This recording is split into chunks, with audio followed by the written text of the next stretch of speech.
Yes, this is Soka Toko Arena. Mimi ni mtangazaji wako Bruno Genius. Tufuatilie katika mitandao ya kijamii @Soka Toko Arena, katika Instagram @Soka Toko Arena, YouTube @Soka Toko Arena. Usahau kusubscribe, like na kucomment ili kuweza kujiunga na familia kubwa. Leo katika anga za mbali tunaenda kumwangazia mchezaji anayefahamika kwa jina la Victor Miranda Ferreira. Huyu si mwingine bali ni Vitinha, mzaliwa tarehe 13 ya mwezi wa pili mwaka 2000. Mpaka hivi sasa tunavyoongea Vitinha ana umri wa miaka 25.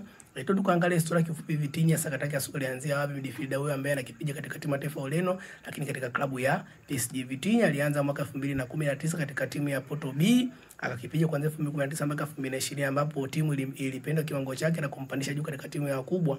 Akaanza kucheza pale 2020 mpaka 2021. Kiwango chake kilipopanda zaidi, Wolves waliomba huduma yake kutoka Uingereza na kuhitaji kuja kukipiga katika IPL. Alipokuja Wolves akakipiga msimu mmoja, msimu unaofuata kiwango chake kilipokuwa kizuri zaidi, PSG wakavutiwa na huduma ya mchezaji huyu Victor Ferreira anayefahamika kwa jina la Vitinha, wakamsajili 2022. Vitinha aliweza kucheza msimu wake kwanza 2022 2023, ingawa hakuwa na performance kubwa, lakini baada ya ujio wa Luis Enrique na kwa kocha mkuu wa PSG, basi Vitinha kiwango chake kilikuwa, na tunavyoongea sasa hivi gazeti ya Sky Sport kutoka Ujerumani limetangaza miongoni wa top 3 ya best midfielder on the road, basi Vitinha yupo. So Vitinha to the road wide. Tumzungumzie Vitinha katika msimu wa 2024 2025 ameweza kucheza takriban mechi 53, lakini jumla ya goli na assist basi alikuwa ana rate ya 10 katika goli na assist, jumla ana 10. Lakini pia tukimwangalia katika msimu wake mpya 2025 2026 Vitinha amecheza jumla ya mechi 18, ila goli and assist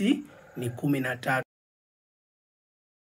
Ukiangalia kwenye finali ambayo alicheza dhidi ya Inter Milan, Vitinha basi ndio alikuwa mtu ambaye aliweza kuamua mechi, anayeamua timu sasa process ipasie irudi nyumbani kukaba, yeye ndio alikuwa injini ya timu. Luis Enrique aliojiwa akazungumzia unamzoeaje kiwango cha performance cha Vitinha, asema Vitinha ni miongoni mwa best midfielder duniani kwa sasa.